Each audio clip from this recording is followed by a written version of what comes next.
cette réunion atelier qui est un petit peu particulière parce qu'en fait, elle va non pas porter sur une présentation d'un thème d'actualité, un thème théorique, mais qui va essayer de présenter un aspect qui est essentiel à nos yeux, qui est celui de l'internationalisme, et notamment dans sa dimension organisationnelle et de projection en termes de militants. Donc, si je parle d'un atelier particulier, c'est qu'en fait, on va procéder en deux parties, donc avec une partie qui va exposer les éléments de méthode, les éléments de présentation pour un petit peu éclaircir et sans doute développer pour susciter la discussion sur notre façon d'aborder ce problème de la reconstruction d'une internationale, hein, puisque c'est l'objectif que nous fixons, et évidemment illustré par les exemples concrets. Donc l'exposé sera donc à deux voix, non pas pour deux points de vue, mais par contre pour présenter une méthode qui soit cohérente et illustrée. Alors l'internationalisme. L'internationalisme, ce n'est pas simplement un supplément d'âme, ce n'est pas simplement une perspective générale pour des jours lointains. L'internationalisme a été au cœur de notre intervention, et ce, même au moment de la scission et au moment de la construction d'un groupe qui était issu d'une crise extrêmement importante.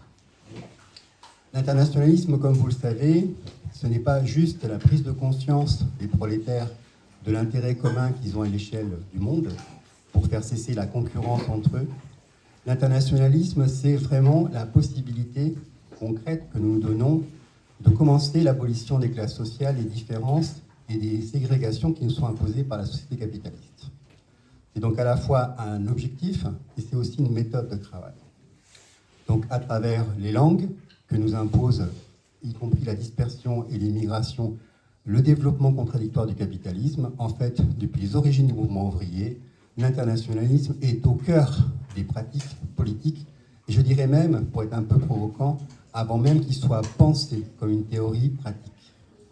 Et ça, c'est quelque chose que vous devez avoir à l'esprit. Je ne vais pas faire une récapitulation complète, évidemment, de l'histoire de l'international, parce que ça, c'est des choses que vous avez fréquentées et qu'il faudra étudier et réétudier. Je vais simplement aborder juste un panorama pour que les problèmes soient un petit peu présentés de façon, à aider et comprendre et contextualiser, en fait, les problèmes militants que nous rencontrons.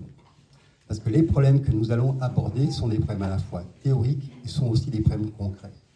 En fait, nous, notre problème, ce n'est pas des marxistes universitaires ou théoriciens, mais notre approche est beaucoup plus évidente et en relation à ce que feraient des ingénieurs.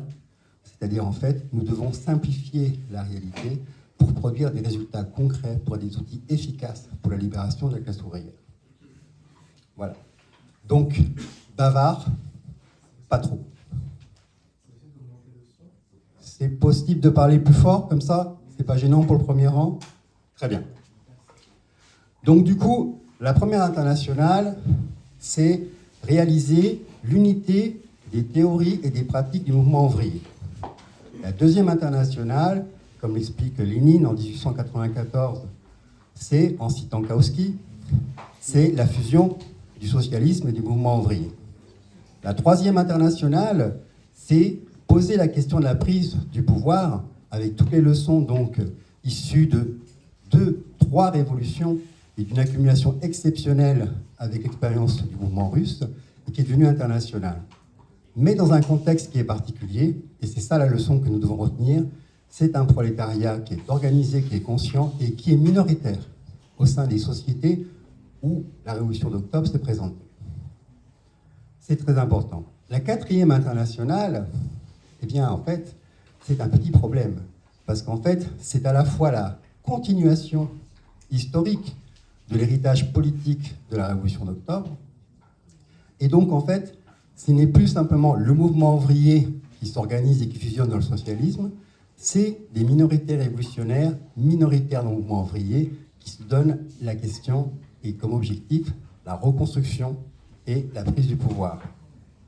Je déplie le problème pour que vous voyez bien en fait la série de difficultés qui sont devant les militants de la 4e internationale lorsqu'ils se posent la question concrète de reconstruire l'internationalisme. La Deuxième Guerre mondiale, et on ne reviendra pas là-dessus, a soulevé énormément de débats dans le mouvement trotskiste. Et il serait très intéressant d'ailleurs de les reprendre en partie, non pas comme des militants historiens, mais vraiment pour comprendre en fait, à l'heure actuelle, où les guerres, vous voyez bien, commencent à s'approcher, commencent à se synchroniser, en fait, pour essayer d'avoir une perspective politique. Mais s'il y a quelque chose qu'il faut avoir en tête, c'est qu'en fait, l'internationalisme, c'est un aspect du léninisme qui est très important. Et le léninisme, dans Que faire, en fait, qu'est-ce qu'il veut former? Il veut former des militants. Je dis ça pas juste pour l'anecdote et pour vous montrer que nous sommes des gens qui sommes pratiques face à des gens qui ne pensent qu'à faire des abstractions. Les RER sont l'occasion de ça, et vous avez vu un certain nombre d'ateliers qui sont extrêmement intéressants et riches, et qui vous donnent envie soit de renforcer vos convictions, soit y compris de vouloir explorer, de développer votre curiosité militante. Je vais vous donner 2 anecdotes pour montrer que l'internationalisme, en fait, c'est pas juste des mots.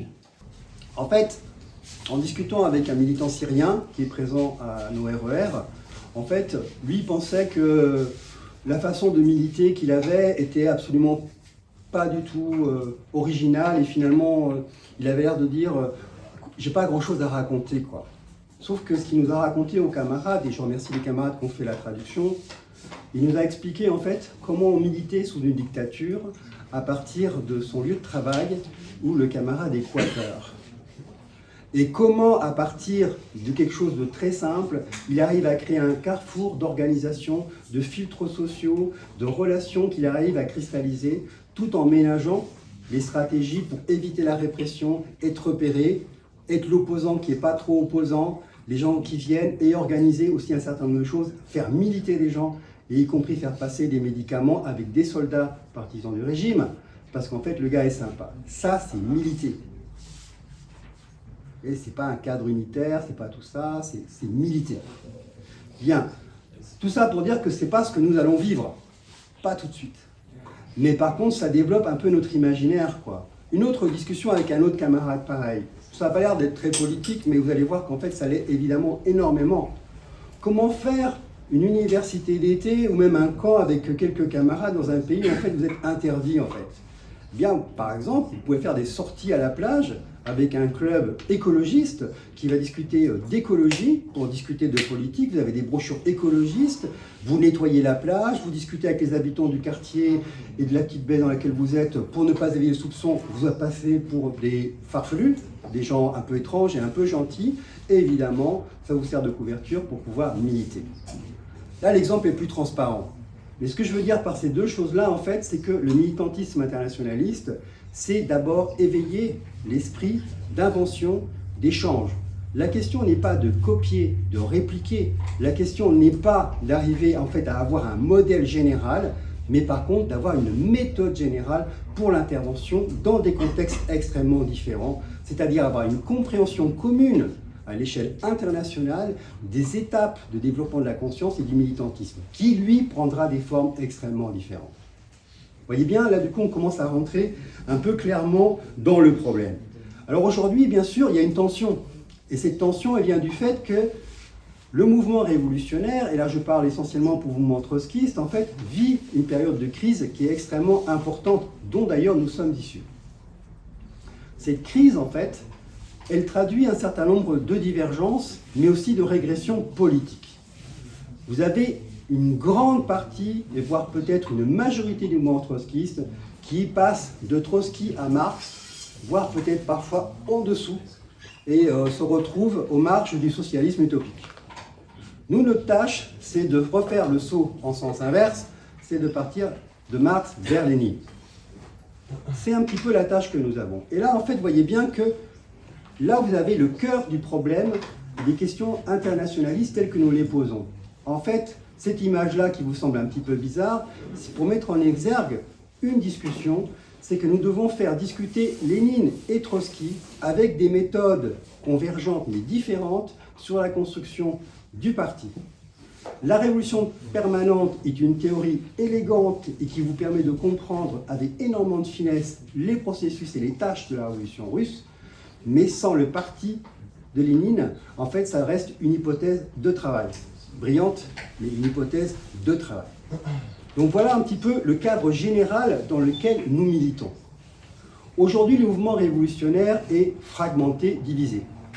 il ne suffit pas d'appeler à son unité de façon incantatoire et abstraite, ou simplement dire qu'il va falloir une confrontation simple. Il va falloir reprendre l'ensemble des tâches qui sont au cœur de nos discussions. Mais pour ça, il faut d'abord peut-être se déprendre d'une certaine tradition qui voit en fait la question de l'international uniquement par la radicalisation ou la simplification des leçons de la 3e internationale ou de la 4e internationale naissante, quels que soient les débats que l'on puisse avoir sur l'après-Deuxième Guerre mondiale et qui bien sûr sont importants et peut-être occuperont notre discussion. En fait, le problème que nous avons, c'est qu'en fait, il va falloir reprendre un certain nombre de tâches politiques qui, en fait, sont en amont, en fait, de la naissance de la 4e internationale et qui n'ont pas été résolues par le mouvement révolutionnaire. Et ces tâches-là, en fait, vous les avez cristallisées dans des documents importants qu'il faut fréquenter, et notamment la critique du programme de l'internationale communiste de Trotsky, qui, en fait, est l'amorce, de la lutte de façon cinglante, acérée et méthodologique contre le stalinisme. Alors, c'est pas juste parce que c'est un document méthodologique, mais c'est parce qu'en fait, il pose les bases de façon concrète et matérielle d'une méthode très importante qui va dégager et dont nous allons tirer un certain nombre de leçons pour la part qui nous intéresse. C'est un contexte donc difficile, un contexte de fragmentation des organisations révolutionnaires dans lequel nous sommes, et nous sommes issus, je vous rappelle, d'une scission-exclusion problématique, et beaucoup de camarades trotskistes avec lesquels vous discutez ont subi des histoires parallèles, soit sous la forme d'assassins en éliminant des opposants politiques, soit sous la forme de victimes, évidemment innocentes, de scission. Bien, en fait, aujourd'hui, nous, ce que nous posons, et c'est là que vous allez voir les éléments qui, du coup, vont apparaître beaucoup plus clairement, après avoir déplié tous ces aspects-là, l'élément le plus important, c'est que, en fait, on lui donne ce nom-là, mais peut-être qu'on ne va pas le garder parce qu'il n'est pas génial, mais en fait, c'est le plus pratique qu'on ait trouvé pour essayer d'expliquer un petit peu la façon de travailler. Quand on parle de fusion par la construction, en fait, nous entendons pas simplement l'aspect pratique et l'aspect, concret, pragmatique de la construction, ce qui semble une hypothèse assez forte, mais qui a quand même ses limites. Nous, ce que nous appelons la fusion-construction, c'est quelque chose d'un peu plus ambitieux que ça. En fait, quand vous essayez de synthétiser les expériences autour d'un programme et de tâches pour regrouper un cadre cohérent de militantisme, national et international, en fait, vous vous rendez compte que vous pouvez avoir un formalisme de programme qui peut tout à fait converger, mais les dynamiques, les hypothèses que vous mettez en avant ou derrière, en fait, ne sont pas du tout, pertinentes et surtout n'ont pas les mêmes applications. On peut discuter de front unique, on peut discuter, de front unique anti-impérialiste, on peut discuter, de travail syndical, on peut reprendre toutes les thèses de classiques, et en fait, évidemment, les lectures qu'ils en avant sont différentes, et c'est bien normal. Pourquoi c'est normal ? Parce qu'en fait, ces éléments de programme qui ont été dégagés étaient déjà des synthèses de compromis et de négociations dans un cadre précis. Et en fait, vous voyez bien que lorsque vous avez une pratique militante, vous vous inspirez du passé qui vous a été appris, et lorsque vous avez, ne serait-ce qu'un petit peu envisagé des problèmes scientifiques, évidemment, comprendre le monde d'aujourd'hui simplement avec Galilée, Newton ou Darwin, en fait, c'est très bien, mais c'est insuffisant. Ce sont des points de départ, ce ne sont pas des points d'arrivée. C'est comme ça que nous devons prendre, en fait, ces éléments-là. Alors, fusion par construction, qu'est-ce que c'est ? Fusion par construction, c'est le fait, et d'ailleurs c'est ce que nous sommes en train de faire, c'est de comprendre que la convergence sur des accords programmatiques est un pas nécessaire mais insuffisant à l'étape actuelle. Ce qu'il faut créer, c'est justement cette hypothèse léniniste du militant, c'est-à-dire en fait quel type de base et de noyau essentiel à la base de cette internationale et de ce parti qui en est une section nationale, en fait nous allons reconstruire, une conscience politique collective. Pourquoi c'est important ? Parce qu'en fait, c'est pas juste échapper de l'abstraction et être très concret dans le travail quotidien. Ça n'a rien à voir avec ça. Ça veut dire simplement qu'il va falloir que nous créions l'espace de confrontation qui est nécessaire pour créer 3 éléments qui sont essentiels au militantisme. La confiance, la cohérence et le travail par l'efficacité sur l'implantation. Et tous ces éléments-là, en fait, ils permettent à chaque étape la validation et la sanction de la confrontation des points de vue que l'ensemble des partis et des militants peuvent comprendre et mesurer. Je suis d'accord, je ne suis pas d'accord, et je le vérifie sur des choses qui sont réellement basées sur une expérience concrète. Alors, ce n'est pas de l'empirisme, parce qu'en fait, nous réfléchissons en amont, évidemment, sur les perspectives que nous donnons à cette fusion. Mais la fusion, voyez bien, par la construction, ce n'est pas juste trouver le bon accord, le bon compromis. Pour le tourner un petit peu autrement, pour que la chose soit un peu plus claire, parce que vous voyez bien que là, on est des trucs très généraux, mais il était important d'avoir ce point de méthode. Pour être, comment dire, très précis, la fusion par construction, c'est assumer le fait que nous allons créer une nouvelle tradition. Et comme vous le savez, une tradition, c'est l'oubli des origines, c'est, comment dire, recréer un certain nombre de pratiques qui sont nouvelles, mais qui ne vont pas être la synthèse du mélange de 2 traditions, ou de 3 ou de 4. C'est le cadre collectif de travail qui va affronter, en revanche, ensemble, les mêmes problèmes, et les discuter d'une certaine façon. Donc du coup, pour une organisation comme le PAR, ça veut dire quoi? Ça veut dire qu'en fait, à l'intérieur de chacun des courants, en fait, vous avez quelque chose qui se réalise, c'est qu'en fait, l'ensemble des discussions les plus ouvertes ne se fait pas à l'intérieur de 2 courants, mais à l'intérieur même des courants, et que du coup, il y a un certain nombre d'échanges qui sont nécessaires, parce qu'en fait, les solutions vont émerger de cette confrontation pratique et de cette pratique commune qui commence sur des terrains d'expérimentation et d'abstraction pour généraliser des mesures, des programmes et des thèmes d'intervention. Pour l'international, il en est de même. Non pas parce qu'en fait, c'est exactement la même chose, c'est encore plus difficile, parce que vous voyez bien que les expériences et les différences de pratiques, de mouvements ouvriers, en fait, nous impriment un certain nombre de tâches qui sont évidemment totalement différentes, mais elles sont cohérentes. Et c'est là où, en fait, on a, nous, nos différences avec d'autres courants politiques qui envisagent la question de la reconstruction à l'international. Nous ne méprisons absolument pas du tout les tentatives des camarades d'y arriver, mais nous les mettons en garde, nous leur souhaitons tout le meilleur succès du monde, nous les mettons en garde sur le fait que face aux événements et face aux tournants, en fait, cette méthode, elle permet des vérifications qui se font pas à pas. Et en fait, évidemment, ça, c'est pas une fin en soi. Là, vous voyez bien que ce que je suis en train de décrire, c'est l'amorce du cadre nécessaire pour rendre possible, en fait, vraiment une vraie discussion internationale. Parce que, évidemment, le thème d'une direction internationale, c'est bien une direction internationale, c'est-à-dire de camarades, hommes et femmes engagés dans la lutte des classes, qui vont aller au-delà de leur expérience nationale pour penser des problèmes à une échelle beaucoup plus large, ben, c'est une tâche qui est différente, en fait. Donc, et là, ça nécessite une sélection, une vérification par les équipes nationales, les équipes internationales, la création d'un cadre de confiance et, comment dire, d'expérimentation. En fait, vous le pratiquez tous les jours, cette méthode-là. Donc, ne faites pas vos têtes, comment dire, de gens extrêmement surpris. En fait, on le vérifie. Pour pouvoir s'engueuler, il faut un peu s'apprécier. Il faut avoir confiance l'un dans l'autre, justement, pour que chaque différence ne se transforme pas en rupture. C'est ça, en fait, un petit peu qui est en jeu.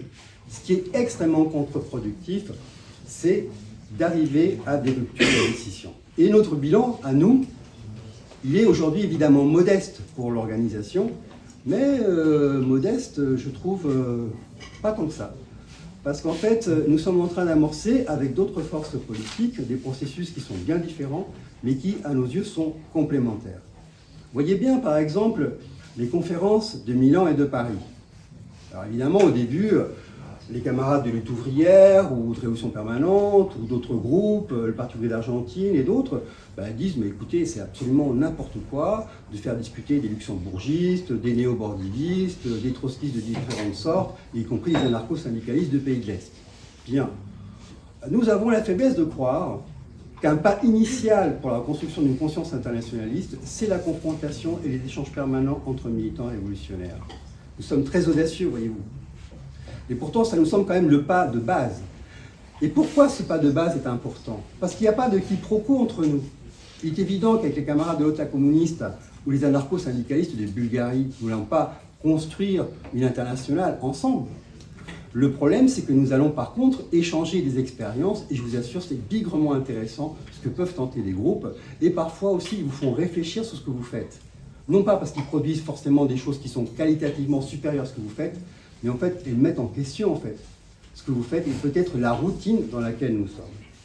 Cette expérience de Milan-Paris, en fait, c'est un travail qui permet une décantation ou un tamis, ça c'est les images que vous préférez ou pas, qui nous permet aussi d'apprécier le sérieux et la qualité d'un certain nombre, de partenaires avec lesquels nous pouvons travailler. Et là, en fait, les résultats sont totalement contre-intuitifs.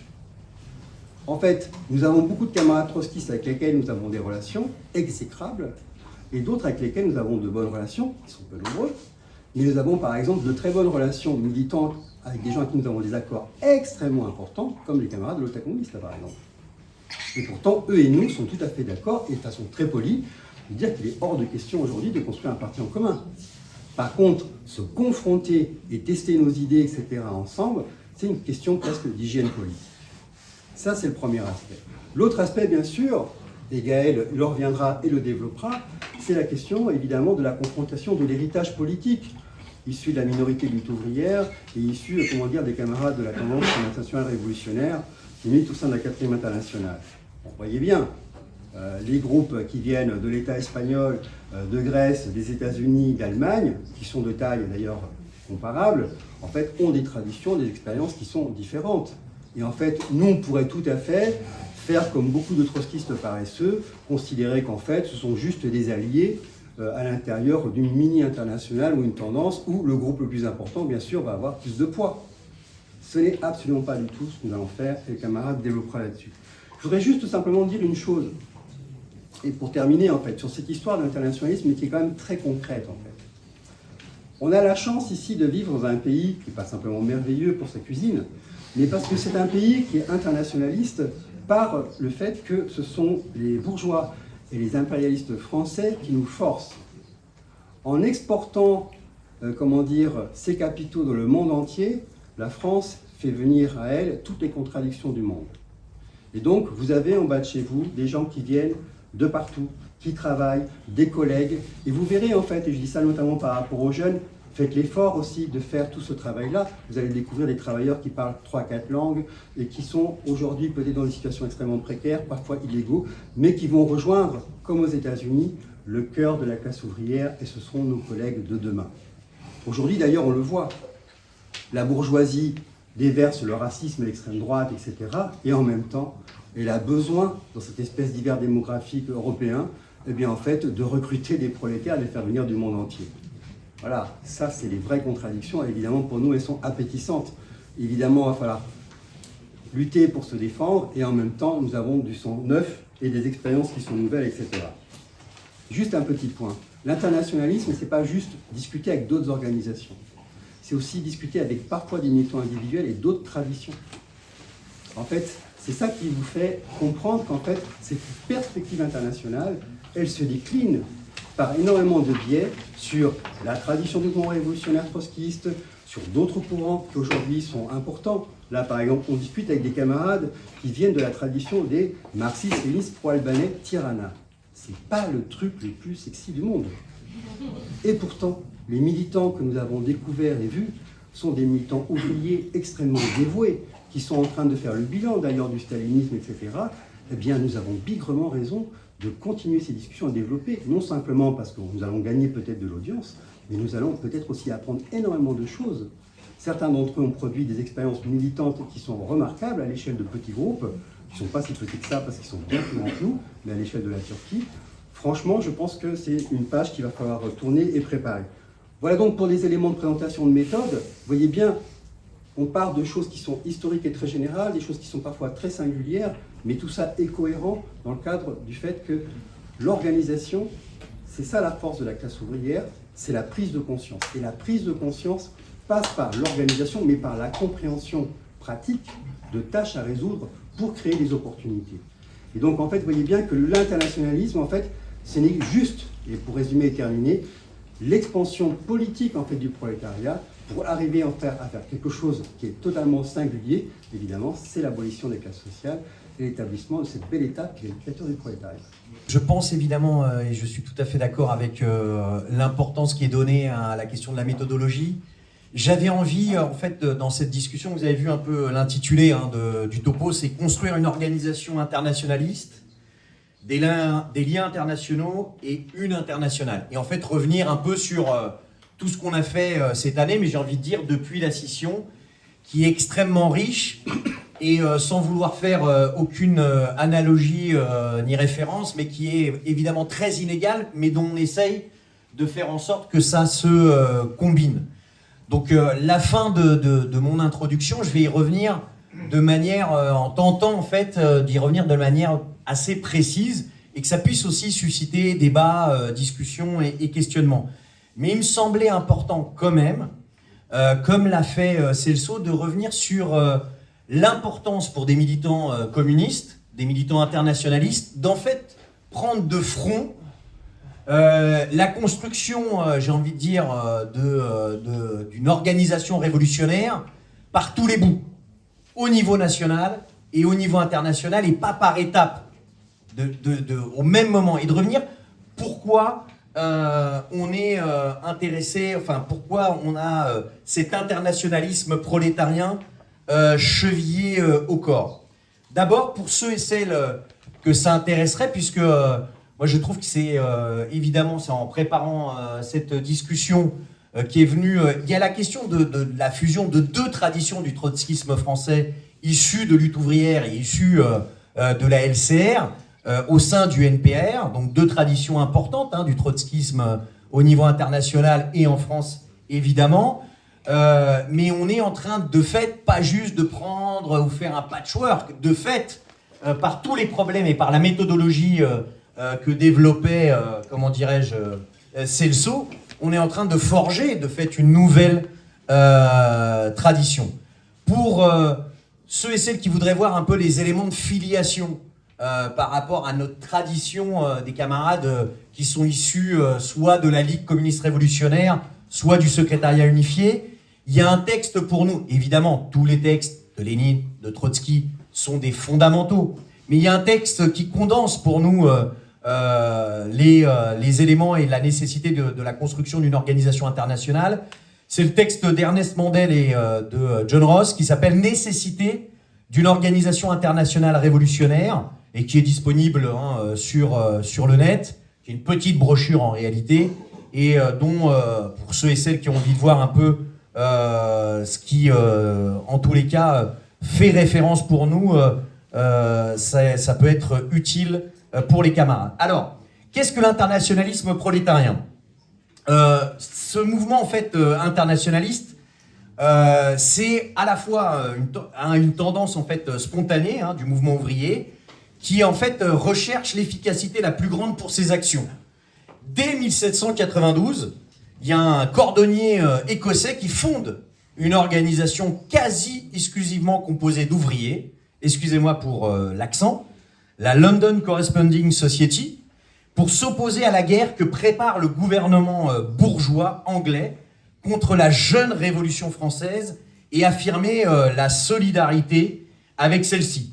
La plupart des dirigeants ouvriers anglais des années 1820-1830 sont issus de cette organisation.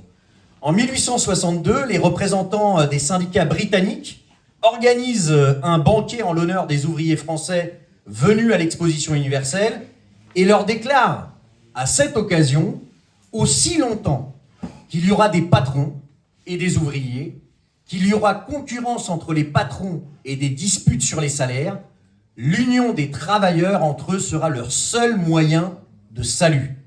Espérons que maintenant que nous nous sommes serrés la main, que nous nous voyons comme des hommes, comme citoyens, comme ouvriers, nous avons les mêmes aspirations et les mêmes intérêts.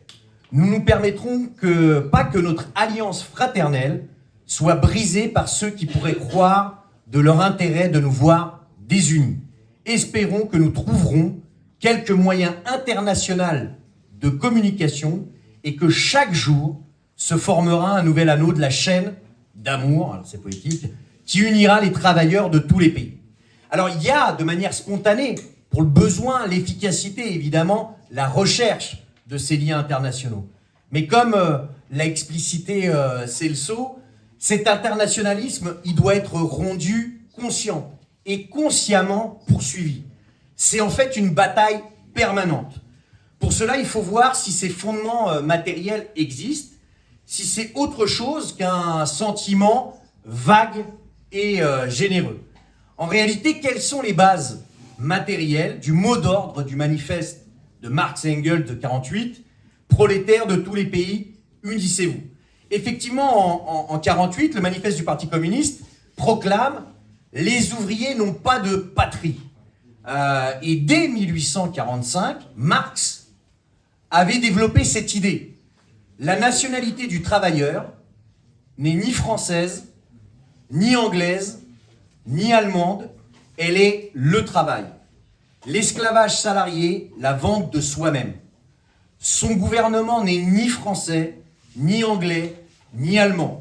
Il est le capital. Son air natal n'est ni français, ni anglais, ni allemand. Il est l'air de l'usine.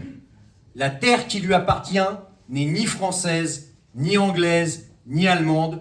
C'est quelques pieds au-dessous de la terre. Ça, c'est Marx, en fait, à propos du système national de l'économie politique en 45. Alors, la situation sociale, en fait, du prolétariat définie par le fait qu'il ne possède en propre que sa force de travail, crée entre les prolétaires de tous les pays, de fait, une unité d'intérêt objectif. C'est-à-dire que, quelle que soit la conscience que les travailleurs en ont, il y a un intérêt et une unité de ces intérêts qui se met en œuvre. D'où la délimitation, en fait, fondamentale que trace le manifeste par rapport aux autres courants ouvriers non communistes, qui dit « Les communistes ne se distinguent des autres partis ouvriers que sur 2 points. Dans les différentes luttes nationales des prolétaires, ils mettent en avant et font valoir les intérêts indépendants de la nationalité et communs à tout le prolétariat, et dans les différentes phases que traverse la lutte entre prolétaires et bourgeois, ils représentent toujours les intérêts du mouvement dans son ensemble. » Alors, je ne vais pas poursuivre et être bien plus long, mais tout le monde se rend bien compte qu'en réalité, la lutte des classes, elle est internationale.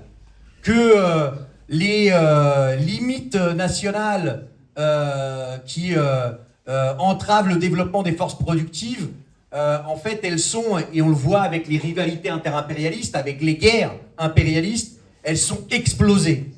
Et qu'en fait, tous les problèmes clés auxquels fait face aujourd'hui l'humanité ne peuvent être résolus qu'à l'échelle internationale. Par exemple, comment vaincre la faim dans le monde? Le problème d'assurer et de maintenir le plein emploi. Le problème de subordonner le développement spontané de la science et de la technologie aux besoins de l'humanité. Le problème de résoudre la crise écologique. Tout cela ne peut être résolu qu'à une échelle qui est une échelle internationale. La lutte des classes est donc, comme je le disais, internationale, et on le voit bien, il y a en fait des interactions, des interdépendances de fronts de lutte.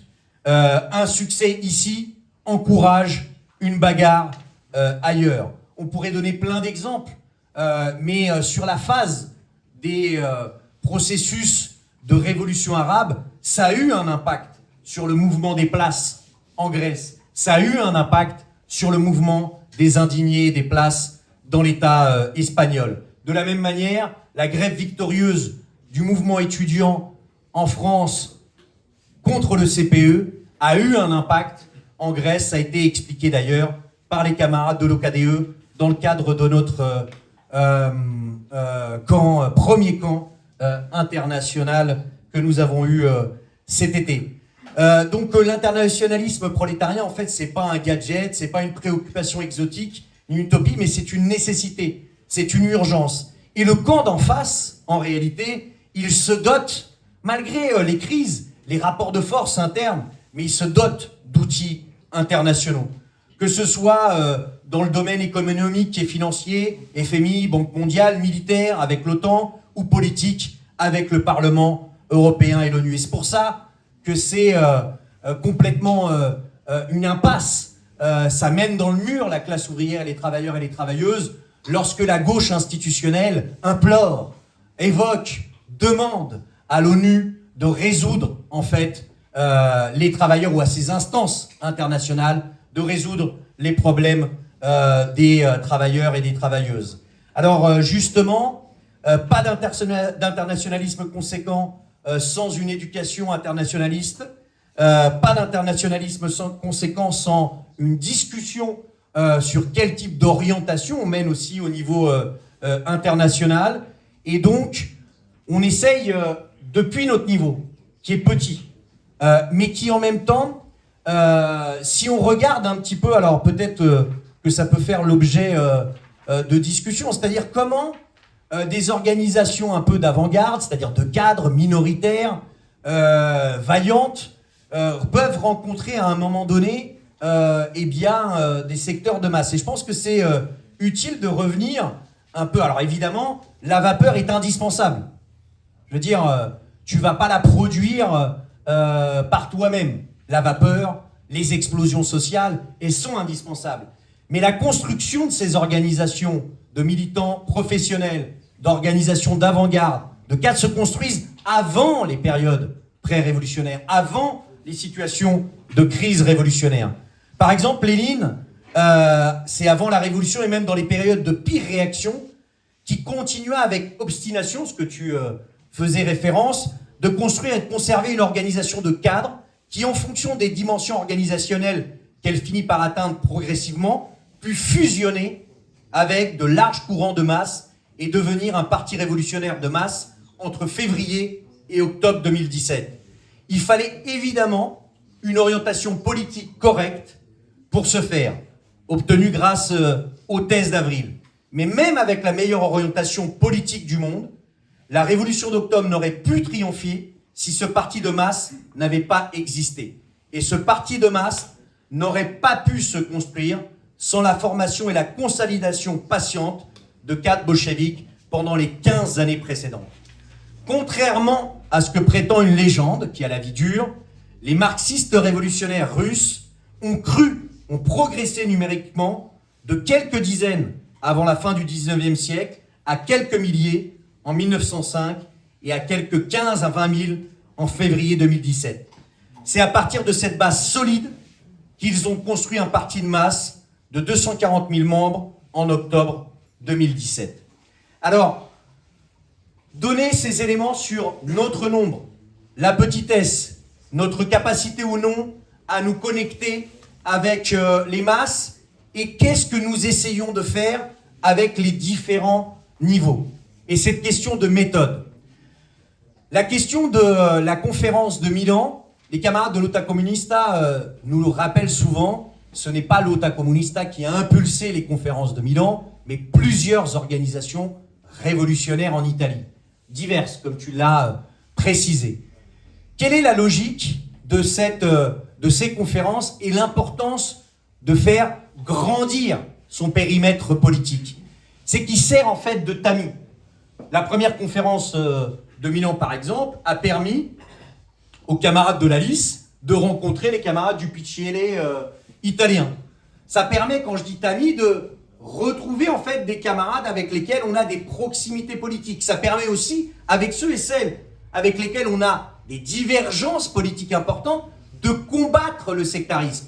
Cette question de la confiance, cette question de pouvoir se dire ce que l'on pense sans enjeu de congrès, sans vote de résolution, sans adoption de manifeste.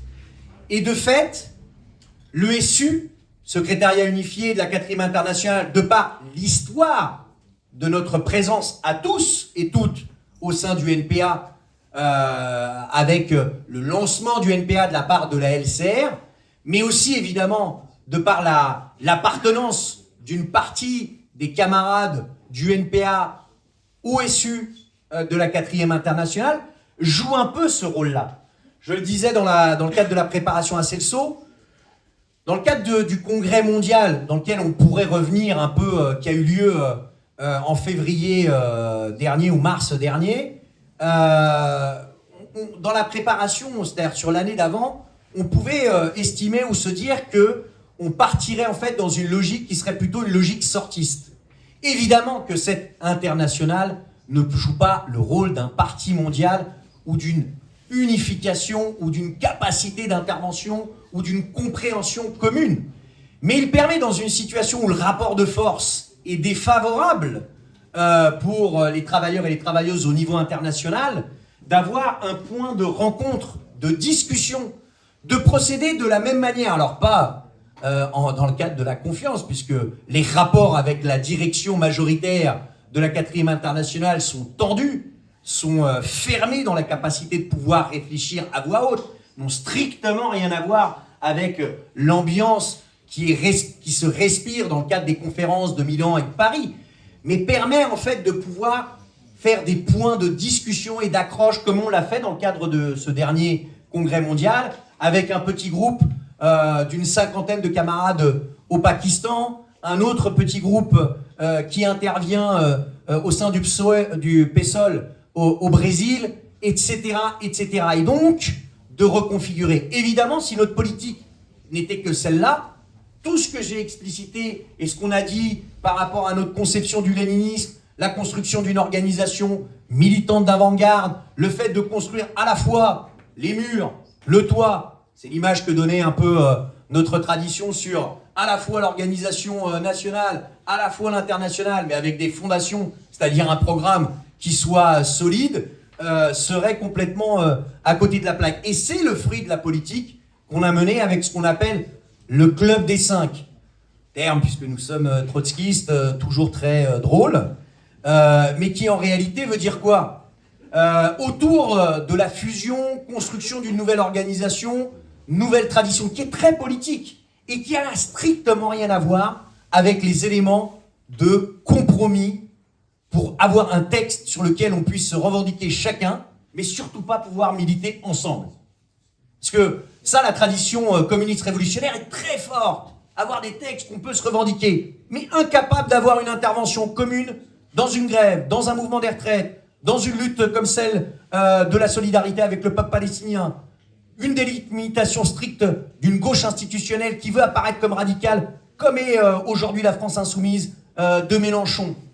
C'est tout l'inverse d'en fait avoir un débat programmatique, c'est-à-dire une compréhension commune de la situation et des tâches. Si tu as une compréhension commune de la situation, mais que tu n'arrives pas à intervenir en commun sur les tâches, c'est qu'il y a un hiatus dans ton accord politique. Et c'est pour ça que, même si elle est raillée, la méthode que nous préconisons et que l'on met en œuvre, elle est le fruit d'accords politiques importants, elle est le fruit d'une volonté chevronnée de la part des directions de ces deux courants historiques issus du NPA de fusionner et constituer une nouvelle tradition qui a été en fait poussée par les événements, par l'exclusion, par la volonté à tout prix d'avoir un outil qui nous permette de militer, mais elle est surtout porteuse, je crois,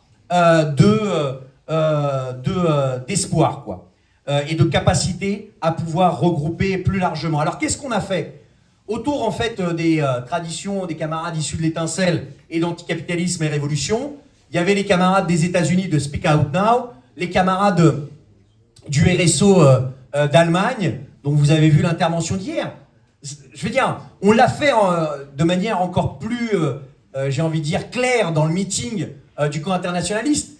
Mais cette capacité, en fait, de intervenir sur des questions politiques et de s'identifier alors qu'elle est... L'intervention vient d'une camarade qui n'est pas de ton organisation nationale, mais qui milite dans un autre pays, et de te revendiquer exactement de l'orientation qui est portée. Vous avez vu hier, que ce soit Cléa ou que ce soit Ruben Dizard, sur la question de la délimitation d'avec la gauche institutionnelle, en partant de la conférence de Mélenchon pour aboutir à la politique que mène Sanchez.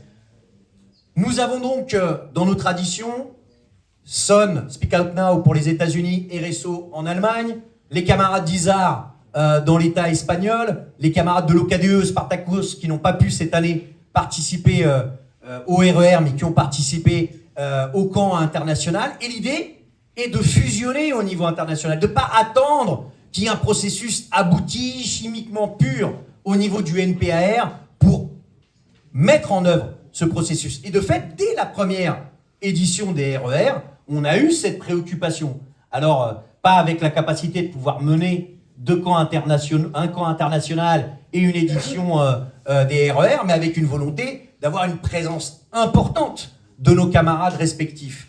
Et de fait, il y a nos camarades et notre camarade algérien qui, pour des raisons de répression de l'État algérien et de l'impérialisme n'a pas pu participer au cours international, mais dans lequel il y a évidemment des liens qui sont extrêmement proches. Et le tamis, ce tamis des conférences de Milan, de Paris, dans une situation, j'ai pas besoin de le repréciser, mais de rivalité interimpérialiste, de militarisation, dans lequel les liens entre internationalistes sont essentiels, quelles que soient nos divergences, de pouvoir avoir ces connexions, de pouvoir à un moment donné, évidemment, prendre langue si c'est nécessaire, eh bien, ont permis quand même de faire émerger des liens et des discussions avec nos camarades algériens, nos camarades australiens de socialistes alternatives, avec les camarades de l'OST, donc Organisation socialiste des travailleurs, en Argentine, qui est le fruit d'une explosion et d'une scission du courant socialisme ou barbarie, et un groupe en réalité eh bien, de dimension assez proche des groupes dont on est en train de parler, Pourson, RSO, ISAR ou l'OCDE, mais avec un élément très important politiquement. C'est qu'il est issu d'une autre tradition trotskiste internationale, qui est celle du morénisme. Et avec une certaine vivacité là, dans la campagne et le choix qui est mené, de pouvoir mener une politique offensive de construction. Évidemment, tout ça ne nous ferme pas les œillères sur des contacts avec l'ensemble des courants politiques ou d'organisations syriennes, turques, tu l'as rappelé.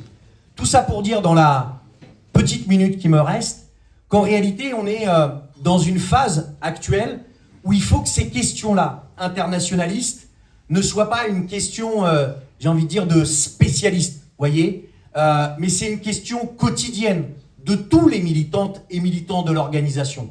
On ne peut pas être tous aussi performants dans la connaissance de ce qui se passe dans tel ou tel pays, mais l'importance en fait de se poser les problèmes à cette échelle. Parce qu'en réalité, on ne pourra pas résoudre nos problèmes dans notre boîte, dans notre lieu d'études, là où on vit, si on n'est pas capable de se poser les problèmes à une échelle qui est une échelle internationale. Et donc, une organisation comme la nôtre doit dès le début poser cette question-là comme étant le centre de gravité de la construction, de l'organisation de notre parti. Et de fait, on se rend compte aussi qu'on est le fruit d'explosions, de regroupements et de possibles recompositions.